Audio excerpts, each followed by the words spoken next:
The world produces more than enough food to feed every single person on the planet. Yet the story of who gets to eat and what they get to eat is a tale of profound inequality. The numbers paint a picture that is both baffling and deeply unjust. Consider these simple facts. Globally, an estimated 1 in 9 people experiences chronic hunger. Up to 40% of the food supply in developed nations is wasted. This is not just about spoiled leftovers. It is about perfectly good produce discarded for cosmetic imperfections, supply chain inefficiencies, poor planning. This paradox of simultaneous hunger and waste points to a broken system. The problem is not a lack of food, but a failure of distribution, a system that prioritizes profit over people, convenience over equity. The most visible symptom of this failure is the existence of food deserts. Urban landscapes, rural landscapes, where access to fresh. The numbers below reveal the stark contrast between what is produced and who has access. About 34 million people in the United States face food insecurity. Annual food waste in the U.S. reaches about 119 billion pounds. Roughly 23.5 million U.S. residents live in food deserts.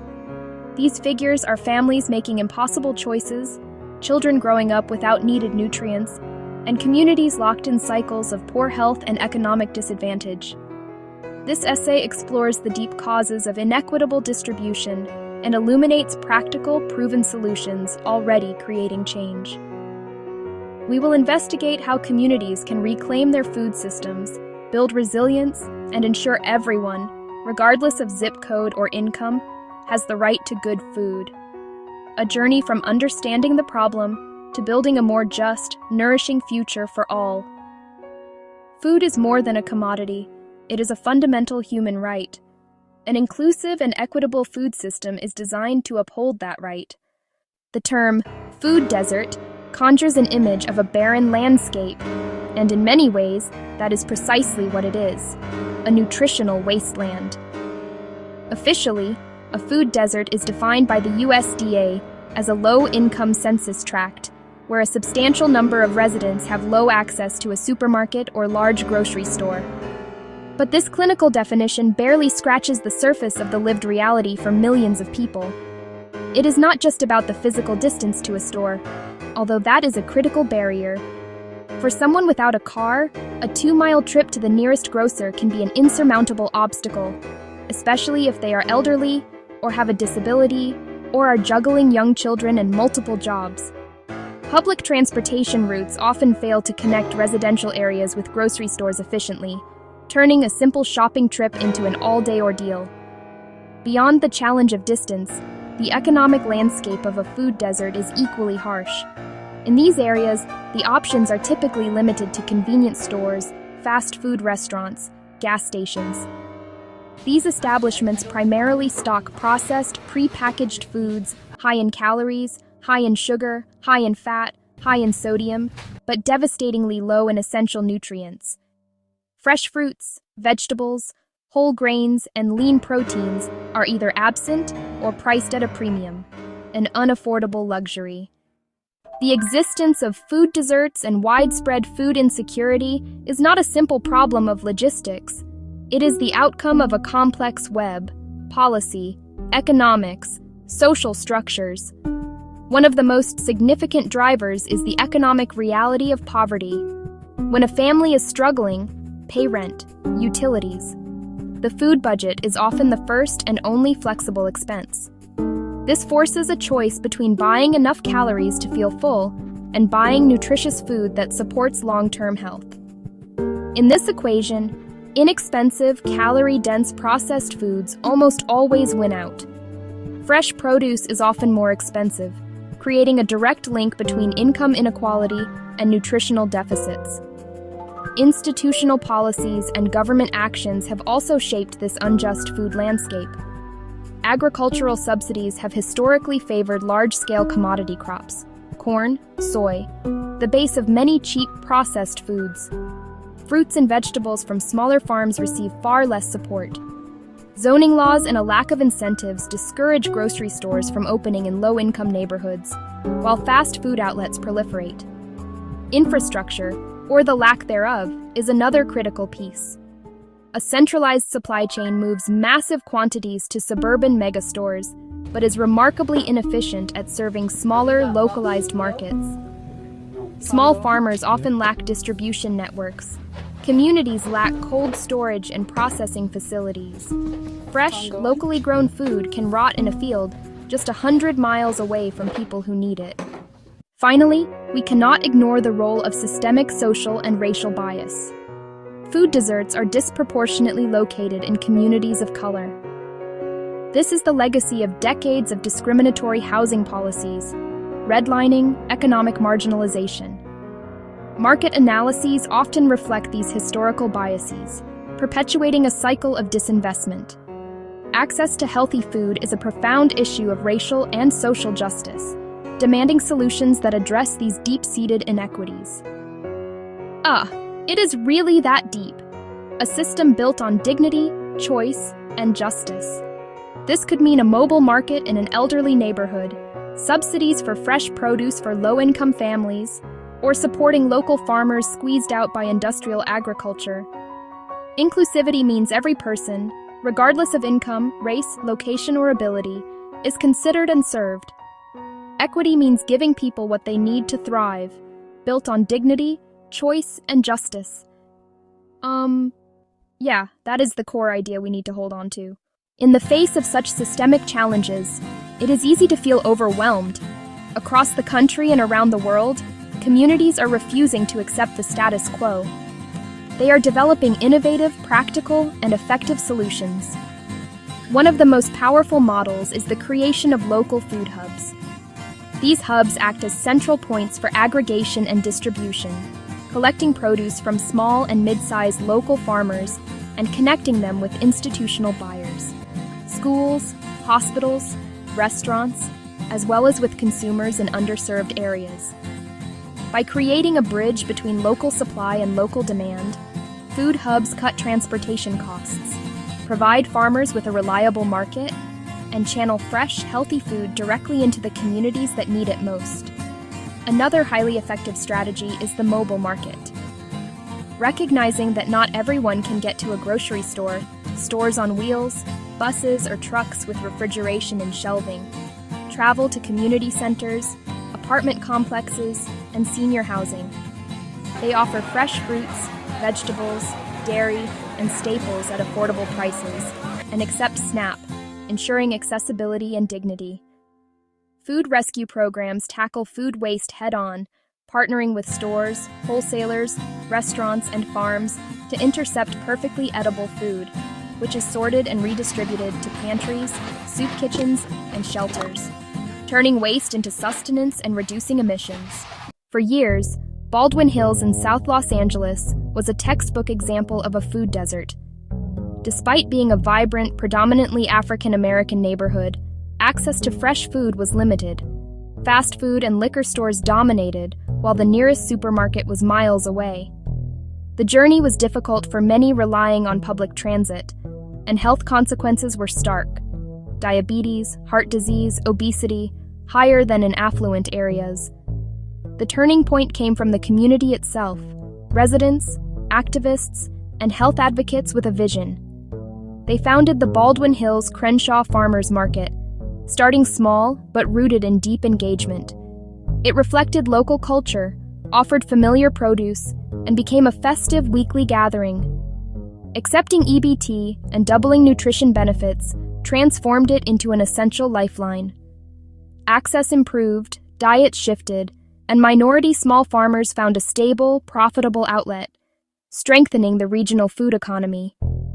Success spurred further investment in health-focused businesses. Baldwin Hills shows that community-led solutions centered on dignity and equity can reclaim a neighborhood from a food desert and build a resilient future. That is really what made the difference. Creating a fair and sustainable food distribution network is not insurmountable. It requires a thoughtful, multi-step approach grounded in community needs and designed for resilience. First, map need and opportunity. use data and community knowledge to locate deserts, identify who is affected, and where food is wasted. Simple tools, community surveys, focus groups, GIS mapping, reveal specific challenges, transportation gaps, lack of culturally appropriate foods. Then build infrastructure. Establish local food hubs in community centers, warehouses, or churches to collect, sort, store, and distribute food. Forge partnerships among farmers, community orgs, local government, and businesses. Shift to last-mile delivery. Mobile services become indispensable. Outfit a van or bus to bring produce to residential complexes and senior hubs. For limited mobility, a food pharmacy with prescriptions delivered to homes. Ensure affordability, accept SNAP, and implement incentives like Double Up Food Bucks and Market Match. Tackling food inequity requires coordinated effort across government, business, nonprofits, and citizens. Governments can fund healthy food financing, build hubs, reform zoning for markets and gardens, and use procurement to source from local, sustainable farms, creating stable markets for small producers. Businesses can reevaluate models to value long-term community impact and open stores in deserts. Partner with food rescue to donate unsold food and source locally to support regional economies. Philanthropy can fund critical infrastructure. Nonprofits run rescue, gardens, mobile markets, and education, cooking, nutrition, financial literacy, scaling what works. Individuals can support local farmers, join a CSA, reduce household waste, and advocate for better policies. Collective actions, multiplied, shift demand and build momentum for an equitable system. Behind the statistics and policy discussions are real people whose daily lives are shaped by the food system. Consider the story of Maria, a single mother with her 2 young sons in a dense urban neighborhood. For years, the closest grocery was a corner store, shelves of chips, soda, canned goods. The nearest supermarket was a 45-minute bus ride, nearly impossible with 2 small children. She relied on pasta, rice, and canned vegetables. Fresh fruit was rare. Her boys were often listless and getting sick. One Friday, everything changed. A colorful mobile market stopped at the community center. She hesitated, fearing high prices, but produce was fresh and affordable, and the market accepted her SNAP card. An incentive matched the first $10, turning 10 into 20 of fresh food. She went home with apples, bananas, leafy greens, and carrots. Her boys discovered they loved the crunch. Cooking demonstrations taught simple, healthy recipes. Her grocery bill stayed about the same, but their diet transformed. Soon, Maria volunteered, helping neighbors navigate benefits. Not just a recipient, she became a builder of a healthier neighborhood. Maria's story is repeating wherever equitable food initiatives take root, delivering better health, lower costs, engagement, dignity, and hope. We stand at a critical juncture. The paradox of hunger amid plenty is not nature. It is a system we designed. Therefore, it is a system we can redesign. We possess the knowledge. We possess the resources. We possess the proven models. We can build a food system that is equitable, sustainable, and just. Not with a single silver bullet, but by weaving localized, community-driven actions, shifting from profit-centric distribution to people-centric nourishment. Change is already happening. Start where you are. Ask, where does our food come from? Who lacks healthy food? Where is food wasted? Make the invisible visible. Build connections. Form a coalition dedicated to food justice. A small committed seed becomes a movement. Act on a small scale. Each victory builds momentum. Center dignity and choice. An equitable food system empowers people. We have the food. We have the tools. We have the models. What we need now is the will. This is a call to action. Policymakers to enact just laws, businesses to invest, and each of us to participate. A new season for farming, the promise of agri-tech. Farming is the foundation of our human story. For thousands of years, it has been a partnership between people and the land. Today, on this planet of nearly 8 billion souls, soon to be 10, that partnership faces its greatest test. We must grow more food than ever before, but we must do so on a world with finite resources. Farming uses vast amounts of land. Farming uses vast amounts of water. Farming uses vast amounts of energy. If we continue as we are, we risk damaging the very natural systems that give us life. We need a new way, a smarter and gentler approach. This is the promise of sustainable agri-tech, a quiet revolution happening in fields around the globe. Sustainable agri-tech is not about replacing the farmer. It is about empowering the farmer with new tools. Close-up of a farmer's hand holding a smartphone showing a colorful field map. It is the careful use of technology to grow food in a way that is kind to the earth. The digital field, sensors as a farmer's eyes and ears. To understand the data-to-harvest journey, we must begin where it starts, with the data itself. Out in the fields, small, inexpensive sensors are being deployed. They act as the farmer's extended senses, constantly monitoring conditions that dictate a plant's life. Some sensors are pushed into the earth. They measure soil moisture, they measure soil temperature, they measure soil salinity. Other sensors are mounted on posts. They read ambient air temperature, they read humidity, they measure sunlight falling on crops. These devices are the silent observers, digital watchkeepers of the field, gathering millions of data points every single day. This stream of information is the lifeblood of smart farming. Why does exact soil moisture at 30 centimeters matter? It tells a farmer when roots begin to feel water stress. Why measure nitrogen in leaves?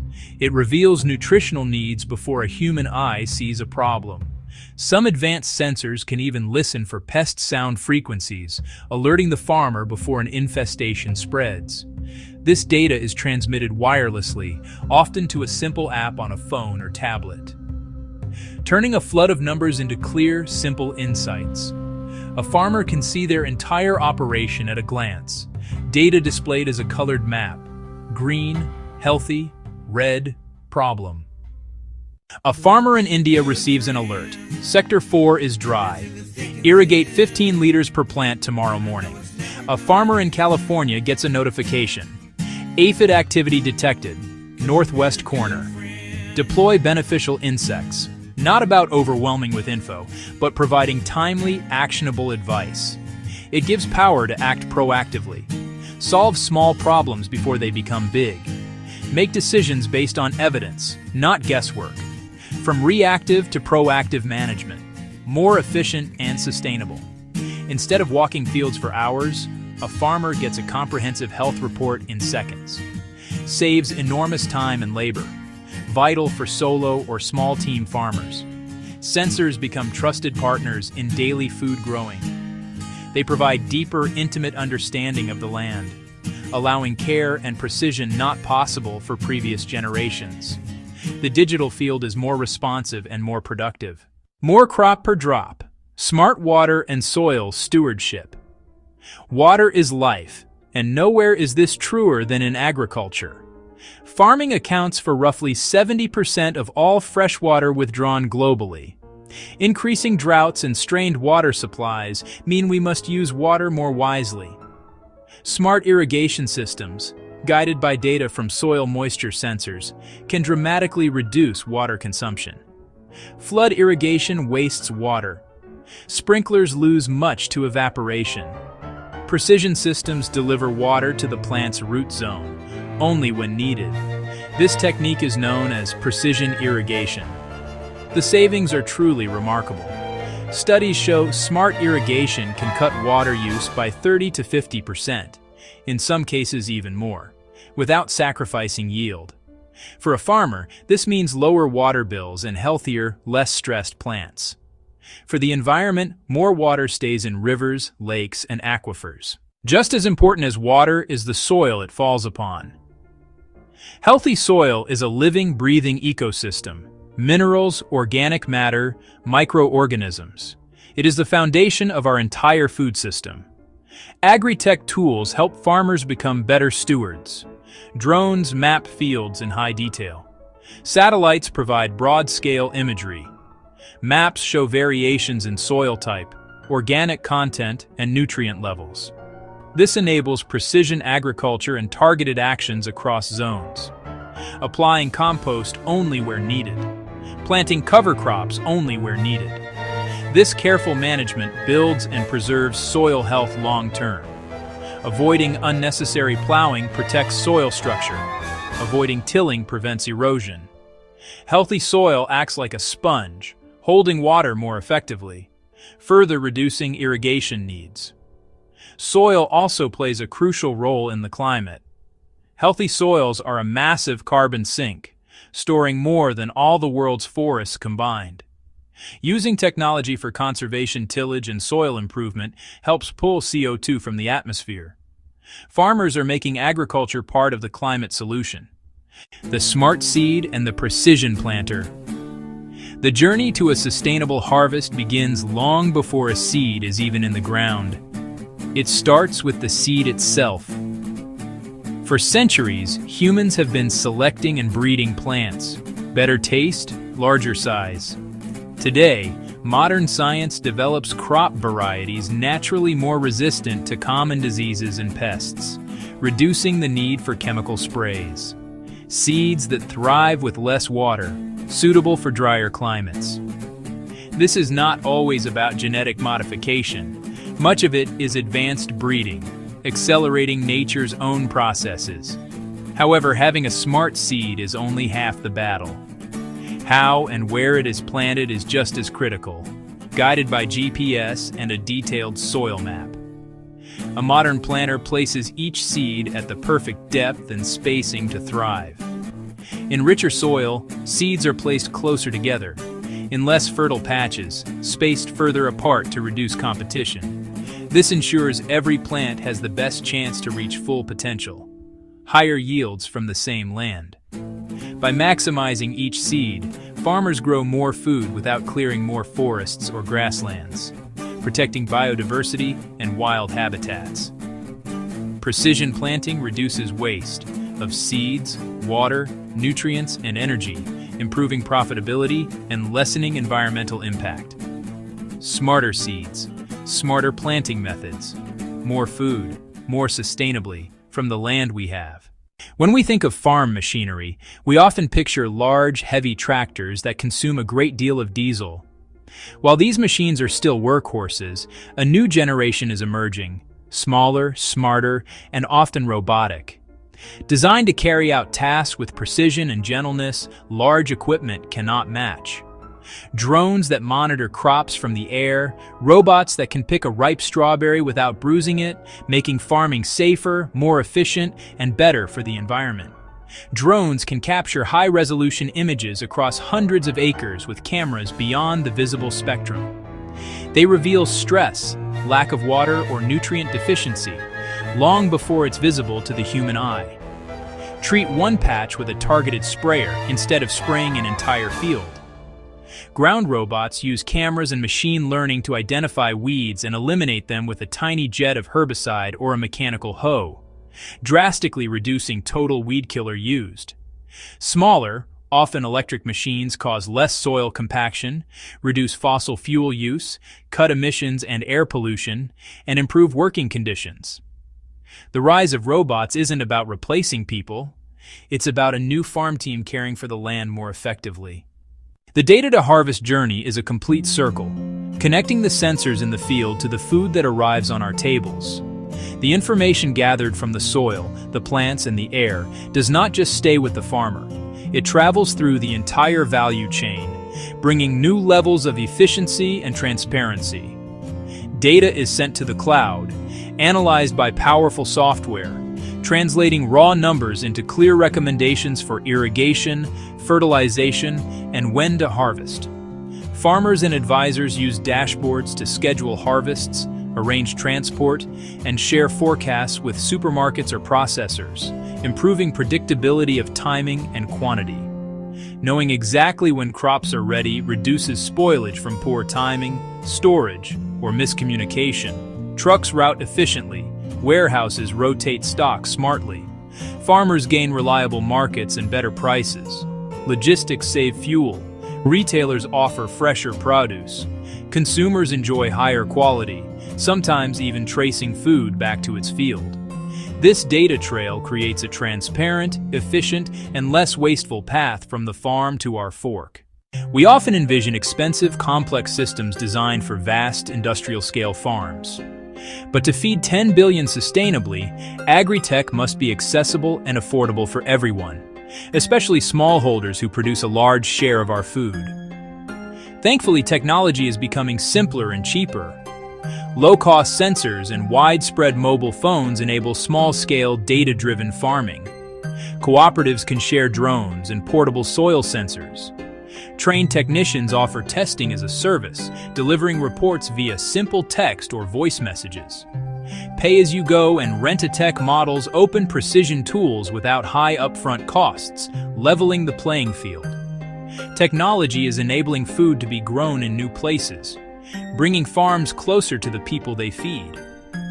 Vertical farms grow leafy greens, herbs, even strawberries, often without soil, using hydroponic or aeroponic systems, efficient LEDs, precise climate and nutrition control.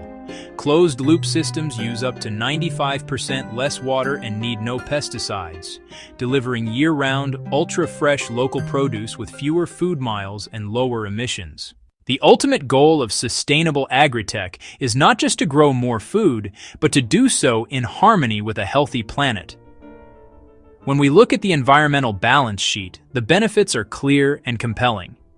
Precision reduces nitrogen and phosphorus runoff into rivers and oceans, preventing harmful algal blooms and the dead zones they create, keeping drinking water cleaner and aquatic life healthier. Smart practices cut greenhouse gases. Efficient nitrogen use reduces nitrous oxide. Smaller electric machines burn less fossil fuel. Promoting no-till enhances soil health and stores more carbon. Agriculture can move from a major emission source to a major climate solution, building resilience to droughts and extremes. Real-time data warns of frost or heat waves, giving time to protect crops. We must proceed with awareness. Sensors and robots have footprints, so build tools to last and design them to be recycled. Precision lets us grow more on less land, enabling land sparing so nature, forests, wetlands, and wildlife can recover and thrive. When used wisely, agri-tech feeds humanity while healing our planet. So yeah, it's about balance. We stand at a pivotal moment. The challenge of feeding 10 billion people sustainably is immense, but not insurmountable. The tools and the knowledge are within our grasp. The Data to Harvest journey shows a clear path forward, smarter, more productive, kinder to the earth. It connects tiny sensors in the soil to the health of our global population, linking the decisions of a single farmer to the well-being of our planet. This quiet revolution is beginning, field by field, farm by farm. But it needs our collective support to grow. This is not a change farmers can make alone. It requires action from all of us. First, buy local and seasonal. Support small and urban farmers. Reduce transport energy. Second, back rural infrastructure, farmer training, and low-cost research. Third, be vocal about reducing food waste, at home, in schools, and in our communities. For farmers, start small, a moisture sensor, a mapping flight, a new app, and measure results in water, time, and inputs. Share knowledge and resources through cooperatives and demand fair data practices so farmers own their information. The future of food is connection between data and decisions, farms and cities, humanity and nature. If we sow these seeds of change now, we can cultivate a future where people and planet truly thrive.